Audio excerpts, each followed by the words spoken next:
All right, everybody, welcome back. This is a new segment to the show. Got a first-time guest, Zach Boren, joining us, and a Thank you. third-time guest, Nate Ebner. But we're adding some juice to your week with some deeper, insighted questions, some fun, but just get the boys talking. We've always had a habit of shooting the shit pre-workout. Hopefully, we'll figure out a name for this by the time it comes out. But I think that's our favorite thing to do. Kind of shooting shit before our workouts, you know? That's a time where we talk about everything in life. That's where we solve world's problems. life, love, pursuit of happiness. For sure. A bit of procrastination as well. Yeah. And time to, process the beta alanine. Yeah, in the it's a pre-workouts. soak. Yeah, It's a light soak. First timer here. First timer here. We need to get him on a full pod. Yeah, first timer. I haven't been asked. I don't know if it's something you've I did. been asked before. I don't know if it's You've been he's asked. scared of the answers I'm going to give on here. I think he's afraid of his ears hurting because of the. Oh, okay, fair enough. Yeah, Uh, I can get a little loud. Yeah, Yeah. it's okay. We love you for it. Yeah, your volumes is part of the enjoyment. Correct. That's why I don't have the controls over here, and that's why you're controlling everything. Yeah. And that's why my headset That's why Nate is did it. turned off. I'll give Zach just a little bit, but all right. So I have a list of 100 plus questions. Just so I don't know the question, I just had them pick numbers they chose and suit their past numbers, 44 and 43. First one is 43. Then is what's more important, adding value to yourself or those around you? Just let it.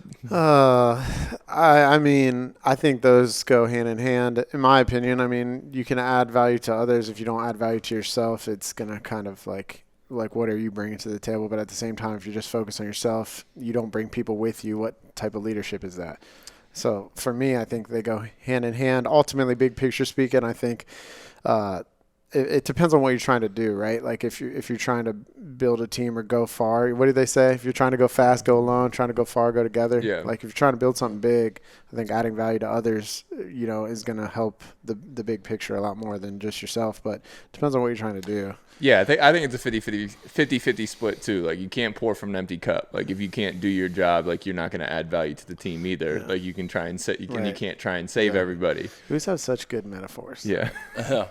But I'm just picturing like an empty cup. There's nothing there, dude. Yeah, I'm going to play devil's advocate a little bit. I don't think it's 50-50. I almost think it's a 25-75 split because I think if 50-50, if you're concentrating on yourself so much, there's a little bit of selfishness involved, right? And all three of us have talked about that there's certain things in life where you need to be selfish, right? Yeah. Where you need to concentrate on yourself first. But I almost think if you bring value to other people and the people around you, it's automatically going to bring yourself up, right? It's automatically going to add value to yourself. And so it's one of those things that you give and almost you receive because the more value that you bring to the people around you, the more value they're going to bring to yourself. And so I think there's certain situations where obviously concentrate on yourself, concentrate on others, but more often than not, 3 out of 4 times, I think you should give it to, you should bring value to other people.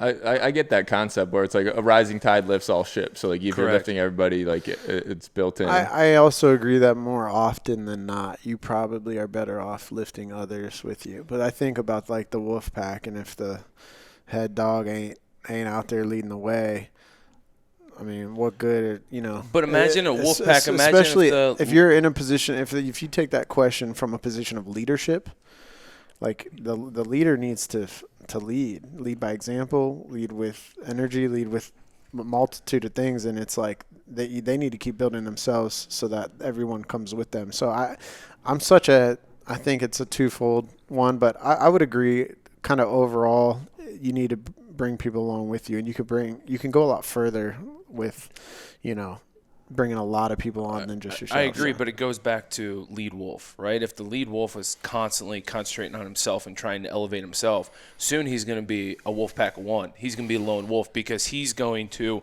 have so much value to himself that he thinks he can do everything. All the right? homies are going to be like, "That's that dude." I I'm know, riding with that guy. but you have to bring value to the other people around you to elevate them in order to bring them with you. Like that's a tough thing, and we talk about in football all the time. One of our best friends was a leader that was very much concentrating on himself and lead by example type of guy, right? We won't drop any names, but we know who it is.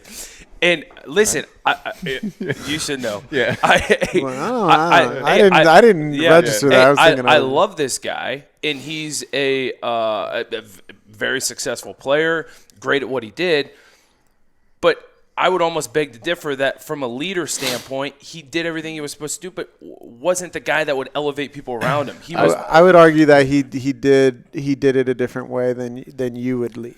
He did it through walking the walk, and then he said, "This is how you go about it, and come with me. This is how I do it, and I've had success." Yeah, I agree, but you can't expect everyone to follow you. That's the tough thing. You can't save everybody, because I've been Nate. I think we've all talked about this before. Where like in football, I think one of the best leadership tactics, if we're looking at the door concept, like take care of your job massively first. Like make sure you have your job done, value added, taking care of yourself. Mm-hmm. Kick the door down, everybody follow me at first, and then you can start opening the door for others. Yeah. And that concept. They can follow you, or you can come back and open doors. You've thrown 3 metaphors in now. I'd like to try to add one. What's the one if your house is burning or your neighbor's house or something, you got to put your own fire out before you. Yeah. I don't know. You probably know. No, it. but like I get you the concept. I mean? Yeah, you get the concept. But that's why I think it's the 25-75 rule, because I think 25% of the time it goes to I think there's I need to do what I do in order to make myself better. But then 75% of the time I should be kicking down doors with my brothers, helping them out, or whoever it might be, elevating. Yeah, it's kind of the what proportions are going to change, and kind of like the order of operations too. Like you got to do you first. You got to establish your job and your responsibility first, and then now it starts to bleed more into others, I think. But I agree. I totally agree. But also, I think if you are a advanced person, or you view yourself as a leader, it shouldn't take 50% of the time for you to elevate yourself and create value to yourself. I don't know. You should be creating value much quicker than you do to others. And so that's why I think you need to spend more time doing that, because if you're self-motivated and you're doing everything you're supposed to do, it should be able to click a lot faster than it does to some of these other people. That's why you're the leader and they're not. That's why you're the leader of the wolf pack and they're just, the school of wolves.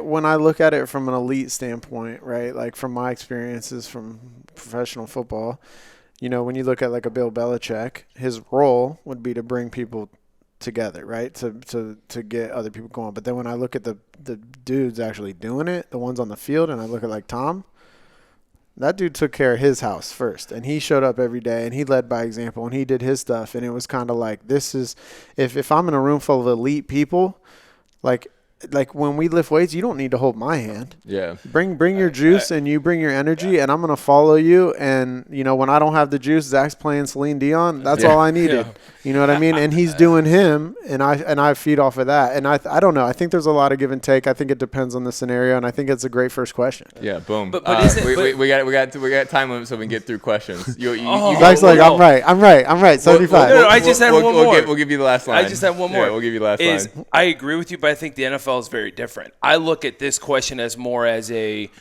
everyday life question and the people around you. In the NFL, if you aren't doing what you're supposed to be doing, you're gonna get fired, right? So Tom Brady, yes, is concentrating on himself, but he also expects those guys to be concentrating on himself, and he shouldn't have to lead them, because if they're not, they're gone. If they're not performing, if the guys at your job aren't doing their job, you're firing them. No, I get that, but it's also my job to help coach them and bring them along. We're moving on. Great first question. Yeah. Can you not talk so loud? I'll turn down his mic. I don't even have my headphones on. I get so excited. I know you do. Okay. I love it about you. What's the hardest sport on the planet? Or like the hardest skill in sports? It's kind of a two-part question. Okay, which one is it? Which question is it? Is it what's the hardest skill in sports, or what's the hardest sport in the world? What's the hardest sport in the world? Because, my first question to that is, what makes a sport hard? Are we talking – I've had this conversation with you. Is it cardiovascular ability, like the mental toughness, the grind you have to go through mentally to just get through what you're doing? Is there a cardiovascular aspect to that sport? Because – I think in the world I think like bowling is like very like you got to be super consistent, accurate, and precise, but like there's no cardiovascular aspect to it. But at the same time, running a marathon, you just got to keep running. Yeah. There's no accuracies. But what do you consider skills. a sport, and what do you consider not a sport? Like I think in the realm of this, like the hardest is like there has to be a physical component to it. I'm not going to call like diving a very hard sport, even though it's an incredibly you tactical gotta skill. be Okay. So it's like, and so I'm not calling baseball the hardest sport in this round because but hitting a fastball or like a crazy slider might be one of the hardest skills. Even skills. golf. Okay. Golf is very challenging. So it's subjective on the word hardest right here. I think, well, to go to your second question first, I guess. Yeah. The hardest skill in a sport, I would argue there's a lot of science behind it. Hitting a fastball, hitting a pitcher, a professional pitcher's ball would be hard. That thing's moving. You got 90 feet to hit that thing and make a decision whether it's in the strike zone, break down what type of pitch it is, and then what angle you need to come at it, get your hips around. I mean, I think that's extremely hard. I would argue, playing golf, like not just hitting the ball, but like the pros don't just hit the ball down the fairway. They shape shots. They turn that ball, and like how many degrees they do it, and like reading. It's art and science. It's tactical as fuck. Yeah, it's more art than science. Even it's crazy how good they are, and you see so many different swings, and it's all so individualized. Like I appreciate golfers so much. I think it's such a hard skill, and I would argue, just on top of that, any professional sport or any aspect of anything at the very, very elite level is like very artistic and specified and skillful. Like even like someone who does artwork, like just amazing their ability. And I would argue that in squash. I would argue that in rugby. I would argue that in football. I mean, I think again, like sports are an art form. Like it's all like an expression, and like that's why I like the rugby stuff. Like the express yourself. That's what they say, like, or at least what I've seen said on like the game day kind of concept, as opposed to like let's fucking kill everybody, like that concept. But like the express yourself is like it makes it feel more of an art form. Yep. But like that's what high performance is, and like high performance is absolutely everything. Like leadership and management is an art form. Like it goes across the board. Do you have a hardest skill set, you think, to go to your second question first? Not a skill set, but I think the hardest sports are the sports that make you do multiple things, right? You talked about cardiovascular. You talked about kind of toughness, mental toughness, the physical aspect. I think the toughest sports are the ones that combine them all. Yeah. When you get into football, football's tough, but it's just a lot of physical a lot. There's a big physical component of it, but it's only 4 to 6 seconds. It's a normal average play. It's a consistency to do it play after play. It's same hand placement. No doubt. And I think golf is very challenging. We love to play golf, and golf is a challenging sport, but it's the same thing over and over again. Yeah. So you start getting into sports like like a triathlete or someone like that, where you're mixing multiple components. You're mixing multiple skill sets.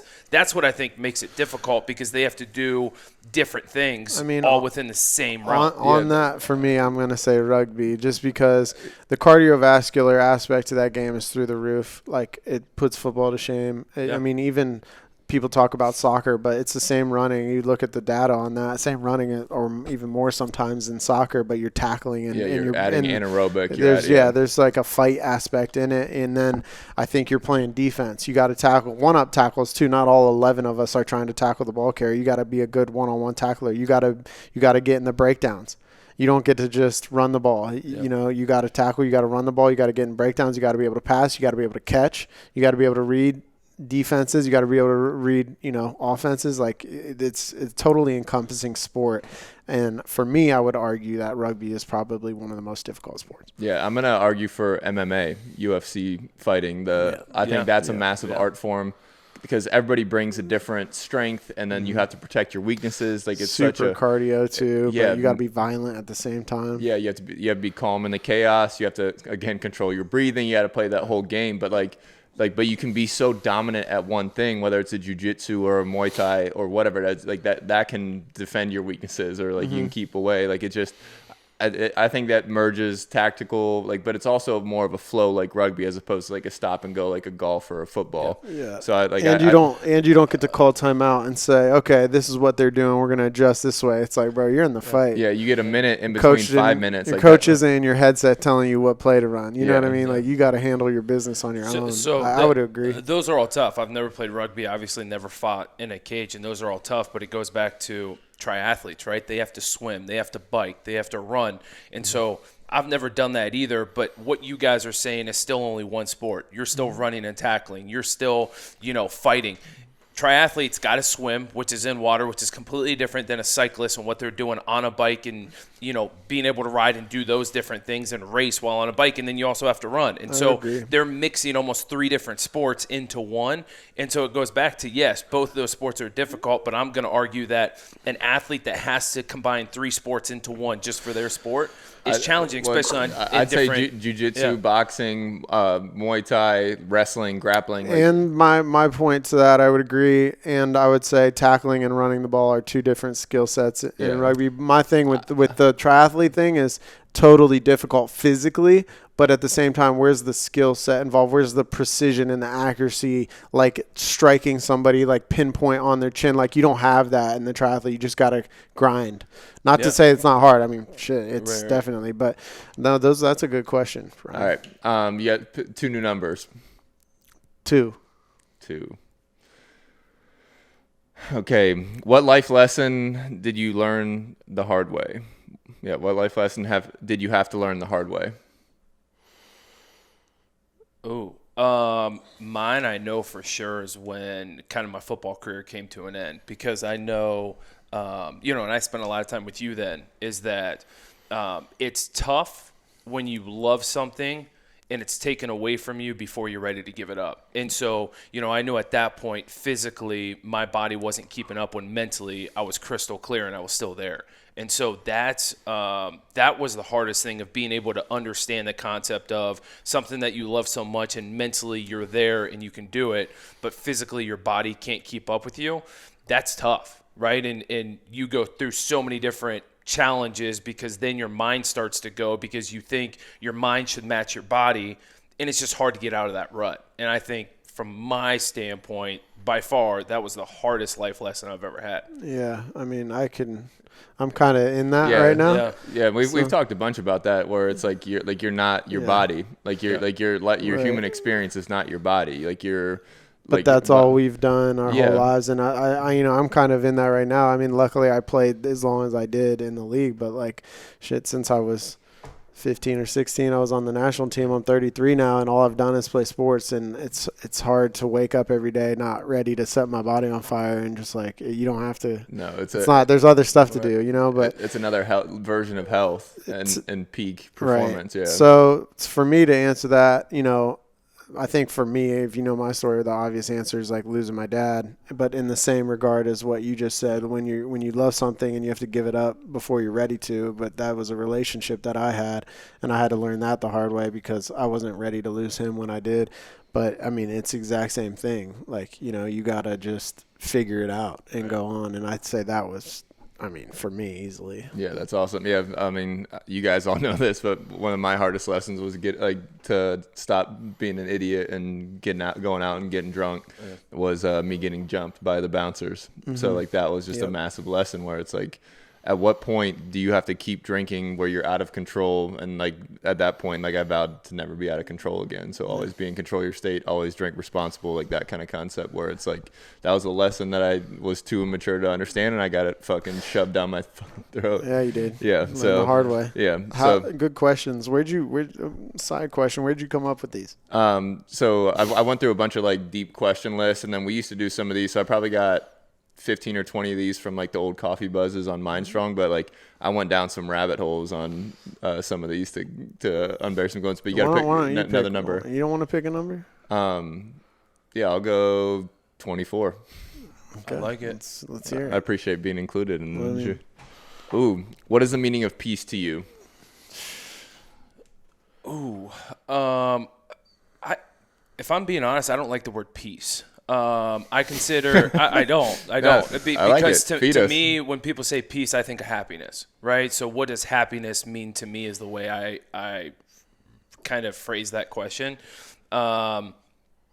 Happiness is, oh my God, there's so many things that go into it for myself. It's, being mentally clear, being physically, when I work out in the morning, I'm in my routine. I feel like I'm in happiness. When I'm surrounded by positive energy and people that I love and people that I want to be around, and doing things that I love, that's my happiness. Mm-hmm. It's, Oh my God, that's such a because I want to be challenged mentally. I want to be challenged physically, but I want to be happy with where I'm at. I want to continue to be working towards something. It's always like you're moving the needle towards that place that you want to go, and it's hard when you're an athlete. It's easy, right? It's, hey, am I getting better or worse? It's thumbs up or thumbs down. You're getting better or worse every day.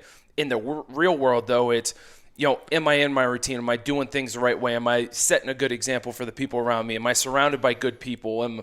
There's so many things. Am I getting wealthy from an emotional standpoint, from a monetary standpoint, from so many other aspects in life? And that's the way I kind of, yeah. I would answer, and I would also say that peace to Zach Boren it probably means happiness. Yeah, there's just based on your answer. There's a cool concept where I think it's Naval Ravikant, but I'll keep the metaphors or whatever coming. But peace is happiness in motion, and happiness is peace at rest. Or hold on, I flip flop that, but you get the concept. Something like happiness. Feeling happy. Happiness is peace in motion, and peace is happiness at rest, or something like along those lines. I just don't like peace because I think when people say peace, like it's almost like I'm content. Like that's the way I see peace. Like I envision someone just saying, "Hey, are you at peace?" or like rest in peace. Like that's what I think of. Like they're content. I mean, when For real, that's what I think of. I think peace is a great word, and for me, peace is like when peace is a balance. When I hear peace, I think of balance. I think of physical, emotional, everything being, I'm not in this tornado, hurricane in my own emotions, or physically, all that stuff. I feel like I'm happy, but I'm not sad, but even being things aren't going well in my life, but I'm still find things that I'm grateful for. And when you could be at a place of gratefulness and you keep that balance, like you're at peace, and that's how I feel. I like the word peace, Brian. Yeah, I think it's like a internal control. I definitely think it's like an internal measure for yourself, and it's going to be a lot of different things, whether happiness, but like I also like when I think of peace, like I think how much peace can I maintain, and so like now you get into the world of like chaos. Like there's peace on the field, and like you can call it flow, you can call it control, you can call it being overly prepared, whatever. But like you can pursue peace in every environment in the world. And so like I want like so peace for me, like obviously peace when I'm at home is going to be different than peace when I'm in the weight room or when I'm driving. But Right. I think as far as peace, like I want to be as capable of peace as possible. So like I want the skill set to pursue that and or understand the environments where I know I'm at peace, like whether it's out in nature, whether it's around my people and like that kind of thing, where it's like, okay, like where's my peace at? I would agree with you, Z, though, that I think a lot of times like peace gets misconstrued as like just like content. Yeah. And content can be a place of just like static non-movement. And I get what you're saying because like, yes, I'm not stressed. Yes, I'm happy or I'm grateful, like I said, but like what's the growth? And I think like you related your peace towards like I'm building towards something that makes you feel good. And that peace can be misconstrued as content and where you're just static. Yes, and I think that's what I think of, right? Peace of content. And I think when you're at a place of content, you're in a place you don't want to be. Yeah. So I tie, but I see in that realm, I tie happiness and growth together before I would tie happiness and peace. Like peace is more of like you need to know what's enough to like just be happy, not be happy, but be more that like at rest with everything. Yeah. So, but that's why I said I don't like the word peace. I don't know if I put happiness and peace together. It's just when you ask that question, peace in my mind doesn't register, right? Like I just don't. I don't relate to the word peace, and so I automatically go to happiness. You're and a happy I agree. guy. Happiness is growth. I completely agree with you. It's just I don't question. know. Next question. Last question. 13. You gotta, 13. 13. It is October. Would you rather This could be a good question. Yeah. Would you rather be a worried genius or a joyful simpleton? I think ignorance is bliss, and I would probably say the simpleton because when you don't overthink things, I don't know. It depends on what you think is the most important thing in life is to be happy or to create something unique and special and do something no one's ever done before.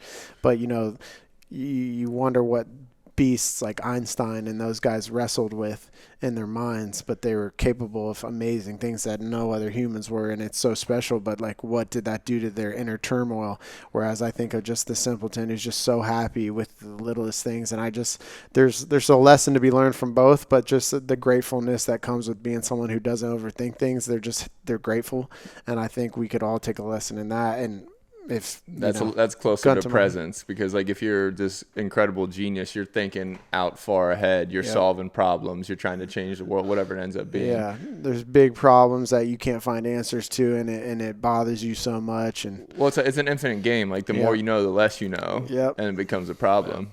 Well, for sure, simpleton. I know you guys are looking at me like there's no way that guy's going to say genius, but the simpleton, because I think, to your point, when you are that person, you're in the moment, and you're there and you're present. I think when you start getting into that long-term thinking, that you're never happy with where you're at, and you're always looking out, and you can never take in your surroundings. You can never be there and kind of grow right then. You're always thinking out in the future, and it's a good place to be at times when you talk about goals and when you talk about things that you want to accomplish in life.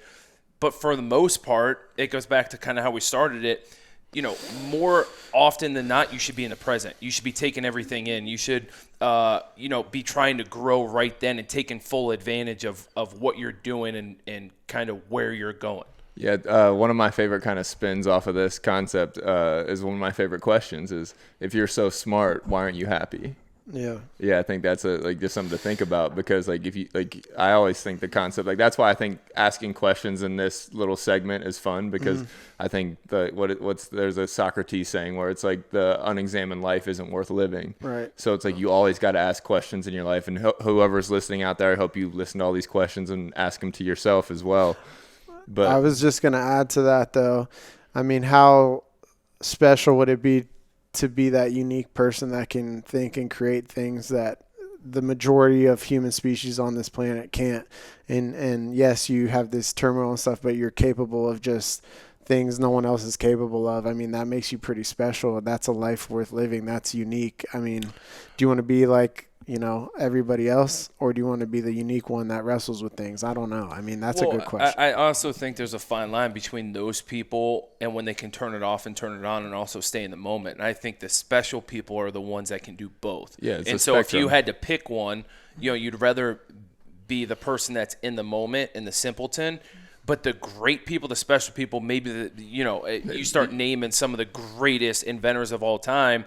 Those great ones are the ones that could also turn it off and be happy and live in the moment and be simple. Well, you think about like Van Gogh. I mean, like I think a lot of the greatness, personal turmoil. Yeah, I think a lot of the greatness is built around obsession and like an unhealthy balance. Like I don't think a lot of high performance and like great artists are balanced and have that ability. I think the coolest thing is to strive to stretch that capability as much as possible. Like it's like I always do like the violence and peace spectrum, where it's like, okay, like I can be capable of this massive amount of work capacity, caring, whatever, effort, violence, and then, but like, can I down regulate? Can I find peace outside of the violent life that I chose?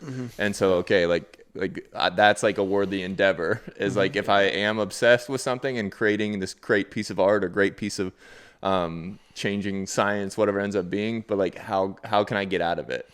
But like, if you don't work on that, like eventually it's going to be you're burning the candle at both ends kind of deal too. But that just, I don't know, with that greatness comes someone who cares so much about something that they just are obsessed and they want to change it. And I mean, don't we all want something in our lives that inspires us to just go to depths we didn't know we could reach and do things that we didn't know we were capable of? I mean, those experiences, when I look back on my own life, the best moments that I can talk about are the ones that took me to places where I found out about myself, right? Not the ones where I was content because I was, a gleeful, right? I mean, so I don't know. Yeah. I mean, I think that's a great question. For sure, but don't you, those times when you went that extra mile, aren't you happy for when you were able to be in the moment and appreciate what you did, right? And so, but that's what we're saying. The great people are able to turn it off and turn it on. But if you're having to pick one, being in the moment is probably the stronger decision to make. Well, I don't know that the question was be in the moment. I think it was be the simpleton. Simpleton, but or you had to be pick. You had to pick genius. one or the other, and I consider a simpleton as a person who is in the moment, who's I, taking everything. I would agree, Yeah. but there's parts of me that's like, man, having those moments where you do something no one's ever done before.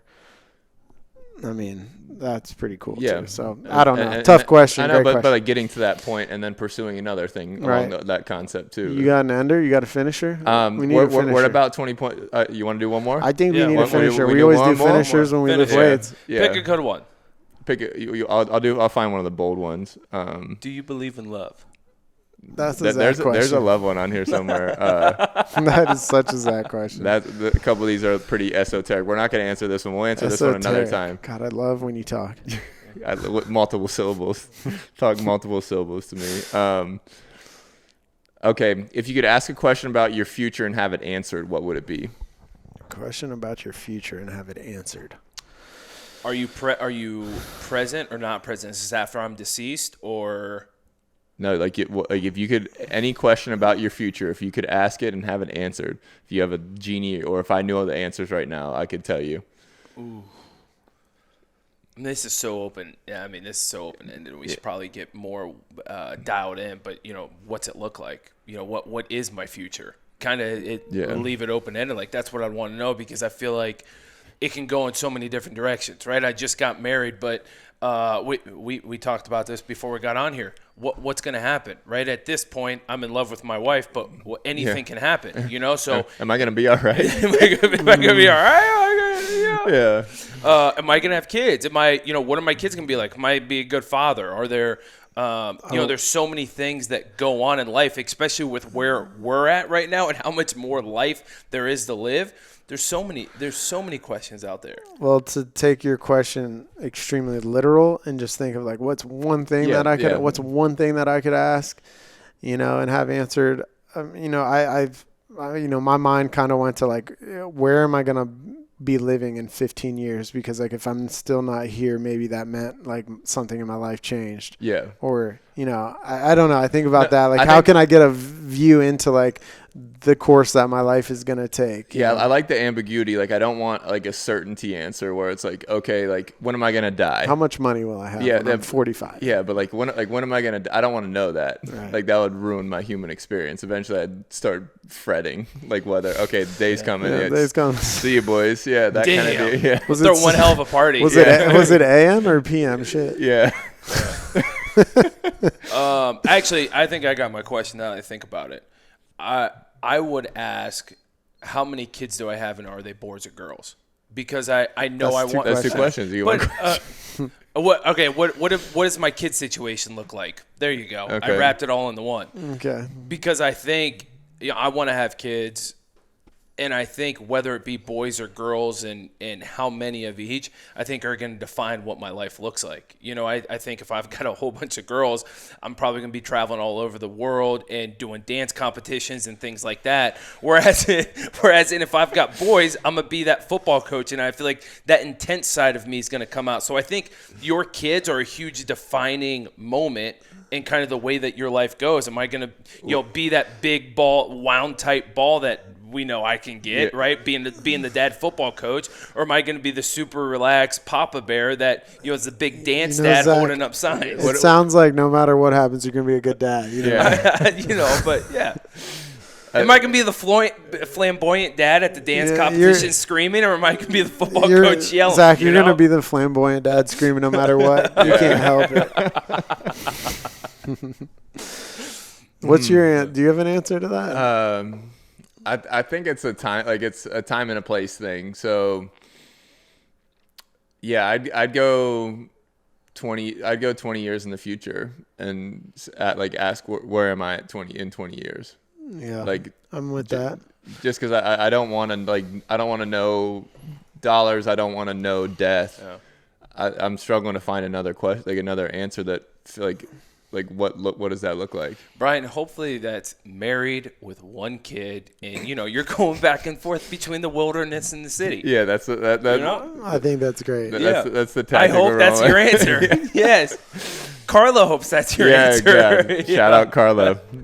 But bam, boys, that's a good little first Q&A session. We'll attach a name to it in the future, but hopefully we can rip a bunch more of these in the future. Do we have a way we'll for get people to multiple send in experiences, questions? multiple experiences. For Yeah, using. we'll operate off this list for a little while, and then if we get some good feedback and traction, we'll take as many questions as possible. Sounds good, dude. All right, boys. Beta alanine next time. Let's get the itch going before Yeah. we do the pod. Yeah, and until we have to leave, until the itch is too bad, we got to go work out. Yeah. I'm down. All right. Be well, everybody.